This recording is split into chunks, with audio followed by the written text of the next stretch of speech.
What up, people? My name's Clay with Clayway here in Muskegon, Grand Rapids, Michigan. And if this video is helpful, please consider subscribing, clicking the notification, sharing my videos, giving them a sweet old thumbs up.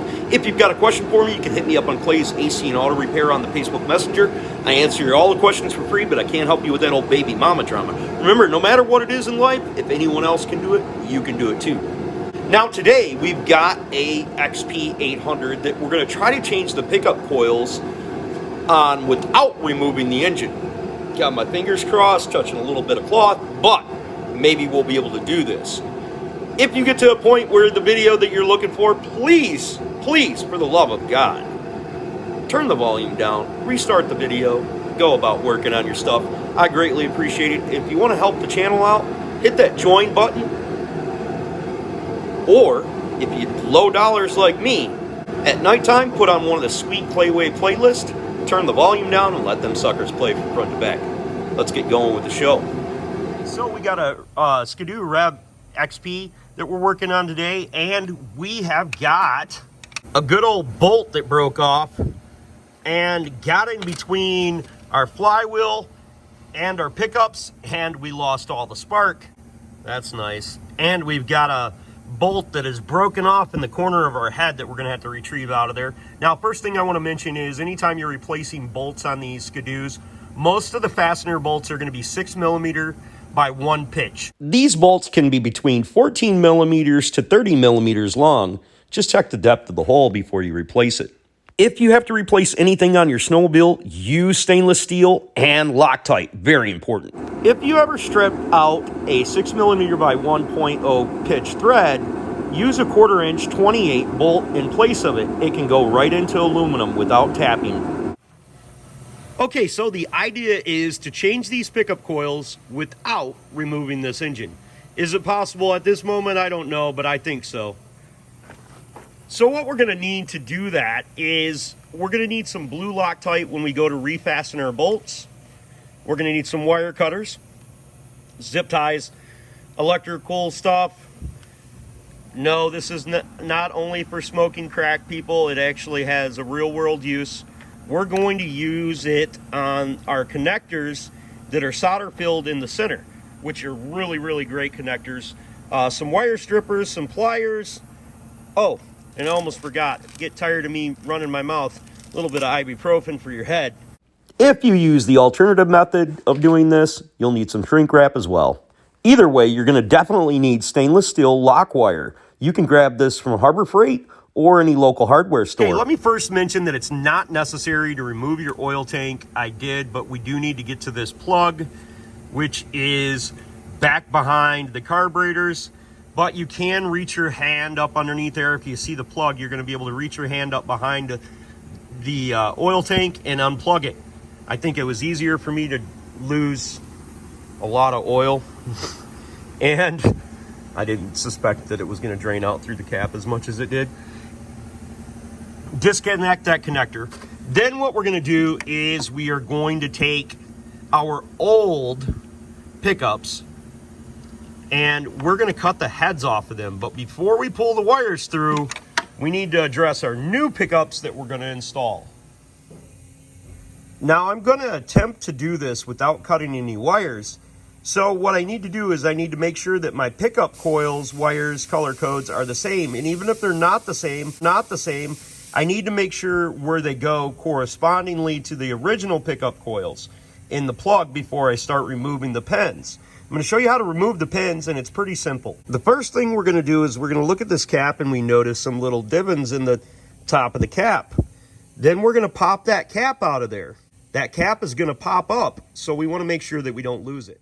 Just taking a mini screwdriver will pop that right up out of there. And when we look down inside the cap, we're going to see that there's little clips that we push over, and then that allows us to pull our wire directly through the back. Be really careful when you're taking these apart, not to break none of the little clips.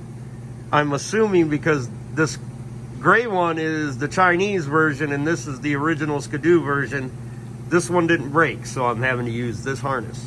The best thing to do is not to have to solder or cut anything. You folks might be wondering, why didn't I just leave the wires in there and unsolder the tops of these and then resolder the wires back onto there?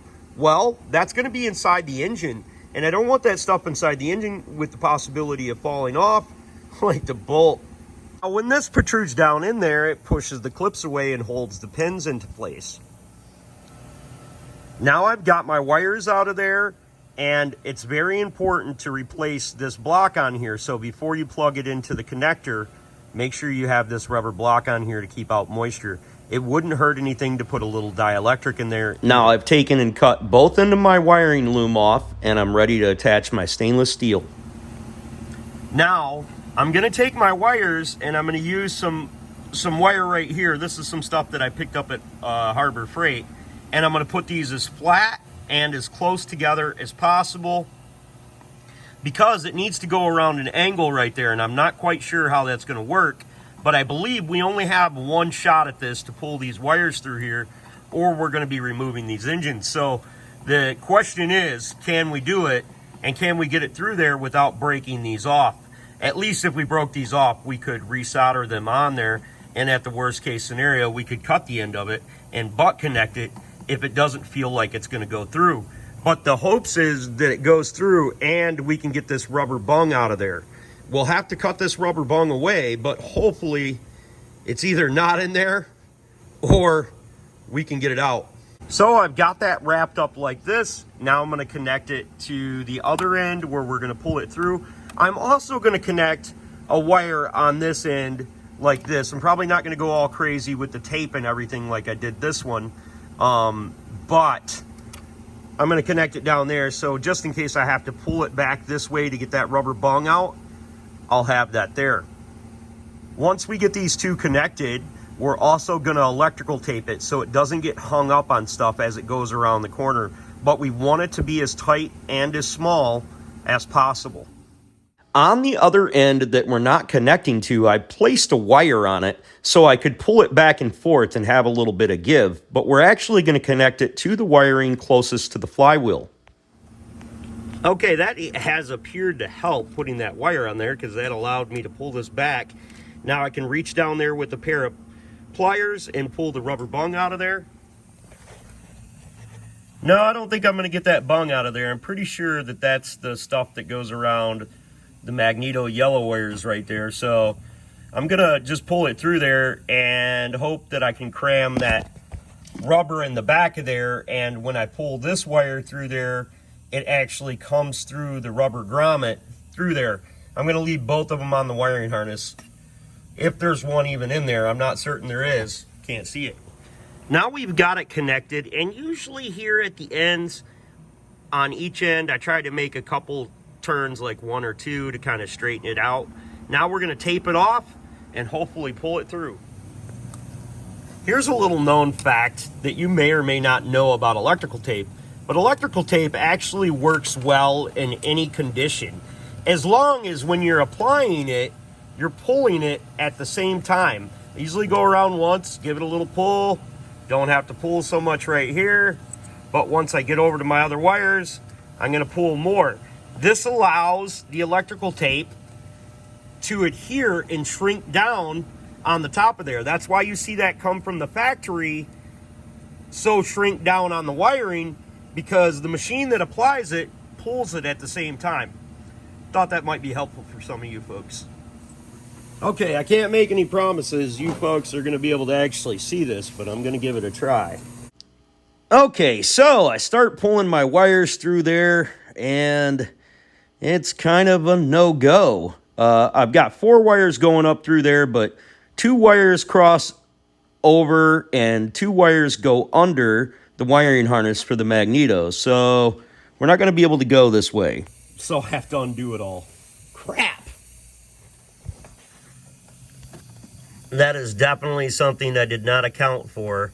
So as soon as I pull it up to there and it gets up to that wire, it stops. Crap. This is definitely blood, sweat, and gears right here, buddy.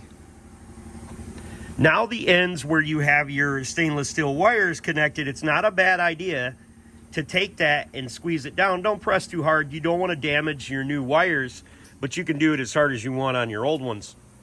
Now I don't think it makes a difference which ones I hooked these to, but I hooked them to the top ones right here. It just feels like it makes more sense. Now, I've only hooked it to 2 of the wires because I figure it doesn't really matter. I've got a very, very good solid connection here, and I've hooked it to the top ones. I don't think it really matters which ones they were hooked to, but them are the ones I hooked them to. Okay, I can't make any promises again. You're either going to see success or utter failure, which failure tends to be my middle name at times. So we're going to give this another shot. Hopefully this time it works. Uh-oh. Maybe I should have put some tape on that. Let's see what happens.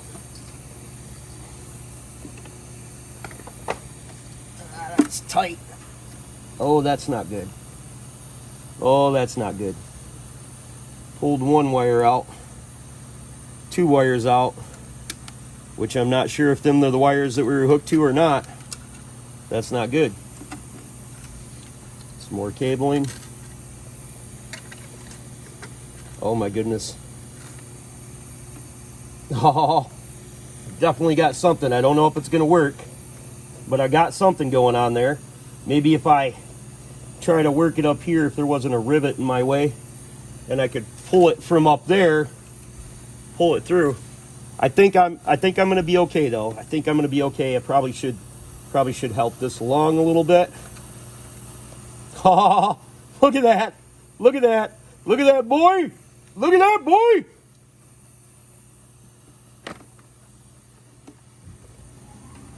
Yeah. Hopefully I'm not ruining anything, but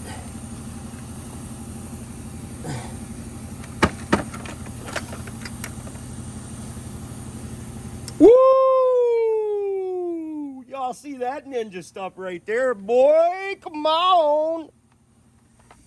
Now, when we pull this wire off of here, we want to inspect our pins and make sure we didn't damage them like that one. That's kind of a problem. Okay, so we got 1 damaged pin, which is something I didn't foresee, but that's kind of bittersweet. I mean, 1, it's a ground, so we should be able to fix that. We can possibly replace it.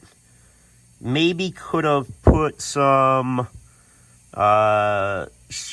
shrink wrap over it and tied them together like this, which would have helped them stay together better. But worst case scenario, we can replace it with one of our pins from our old harnesses, which kind of defeats the purpose, but we could unsolder it, unclip it, put a new pin on it, and go about our business. So I think that's what I'm going to do.